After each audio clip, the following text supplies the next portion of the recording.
مرنے کے بعد کوئی محبت ساتھ نہیں جاتی، کوئی دولت ساتھ نہیں جاتی، کسی کے کیے گئے وعدے اور اٹھائی گئی قسمیں ہمیں کوئی فائدہ نہیں دے سکتے۔ مرنے کے بعد ہم اکیلے، ہر طرح سے اکیلے، تو دنیا کے حوالے خود کو نہ کرو۔ اللہ رب العزت نے آپ کو دنیا کی ریالٹیز بتائی، وَمَا الْحَيَاةُ الدُّنْيَا إِلَّا مَتَاعُ الْغُرُورِ۔ میرے بندے، یہ دنیا کی زندگی دھوکے کے سوا کچھ نہیں ہے۔ جس نے بنائی وہ اسے دھوکا کہہ رہا ہے، تمہارے لیے بنائی اور تم اسی سے دل لگا بیٹھے۔ تمہیں یہ دنیا اتنی عزیز ہو گئی ہے، اس دنیا کے لوگ تمہارے لیے اتنے ضروری ہو گئے کہ ان کی وجہ سے تم بنانے والے کو بھول جاؤ۔ بنانے والے کو تو ٹائم نہ دو، لیکن رات بھر دنیا کے لوگوں کے ساتھ مصروف رہو۔ آخرت کو لے کر کوئی پلاننگز نہ ہو ہمارے دل میں، لیکن دنیا کے معاملے میں مہینوں کی پلاننگز کو پہلے سے کر رکھا ہو۔ کتنی بڑی بے وقوفی کی بات ہے۔ آپ ایک مسلمان ہیں، مسلمان سب کچھ کر سکتا ہے لیکن کسی کو دھوکہ نہیں دے سکتا، اپنے آپ کو بھی دھوکہ نہیں دے سکتا، اور شیطان یہی چاہتا ہے۔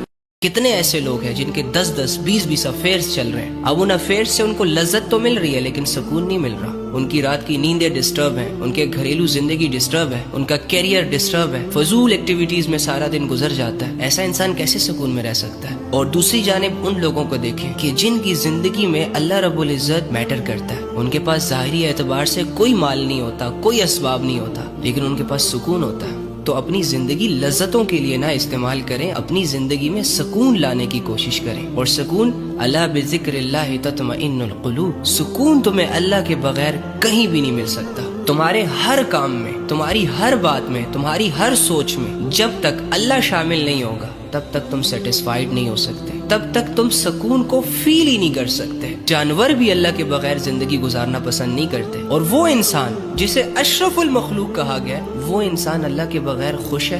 وہ جب کسی گناہ کو کرنے میں کامیاب ہوتا ہے تو اسے ایسا لگتا ہے جیسے کہ ہم نے بہت بڑا تیر مار لیا۔ زنا کرنے والے جب زنا کرتے ہیں، جب انہیں کوئی نہیں دیکھتا تو آگے سے کہتے ہیں شکر ہے کسی نے نہیں دیکھا۔ یہ ہوتی ہے حالت دنیا پرستوں کی، جن کے دل کے اندر صرف دنیا کا ڈر ہوتا ہے۔ اللہ رب العزت ایسے لوگوں کی زندگی میں کوئی میٹر نہیں کرتا، تو ایسے لوگوں کی طرف نہ جائیں۔ کوئی دیکھے نہ دیکھے، کوئی پکڑے نہ پکڑے، آپ کو اللہ کی پکڑ سے ڈر لگنا چاہیے، آپ کو اللہ کی نظروں سے ڈر لگنا چاہیے۔ کوئی آپ کے ساتھ ہے نہیں ہے میٹر نہیں کرتا، آپ کے ساتھ یہ احساس جڑنا ضروری ہے کہ اللہ میرے ساتھ ہے۔ کسی کو بھی اس بات کا اندازہ نہیں ہے کہ تم کن حالات سے گزر رہے ہو۔ تمہارے اندر جو شور چل رہا ہے کسی کو سنائی نہیں دے رہا نا، لیکن تم سٹل ڈھونڈ رہے ہو کسی ایسے شخص کو، کسی ایسی پرسنالٹی کو جو تمہیں جانے، تمہیں سمجھے۔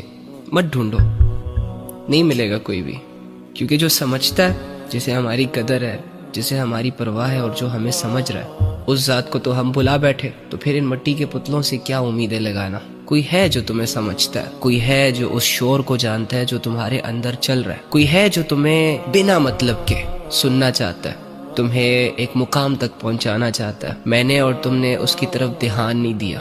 اللہ کی جو دوستی ہوتی ہے نا، وہ ہر مطلب سے پاک ہوتی ہے۔ اللہ رب العزت ہم سے بدلے میں کچھ نہیں لیتے کہ ٹھیک ہے تمہارے 100-200 مسئلے میں حل کروں گا، لیکن بدلے میں تمہیں یہ کرنا ہوگا، نہ۔ اور جہاں تک عبادت کی بات ہے تو وہ تو اس نے تمہارے بھلے کے لیے تم پر فرض کی ہے، تاکہ تم یہ بھول نہ جاؤ کہ تم پر کسی کی نظر ہے، تاکہ تمہیں یہ احساس ہوتا رہے کہ دنیا کی سپر پاور تمہارے ساتھ ہے۔ میں نے اور تم نے جتنا اللہ کو اگنور کیا ہے نا، اتنا ہم نے کسی کو نہیں کیا۔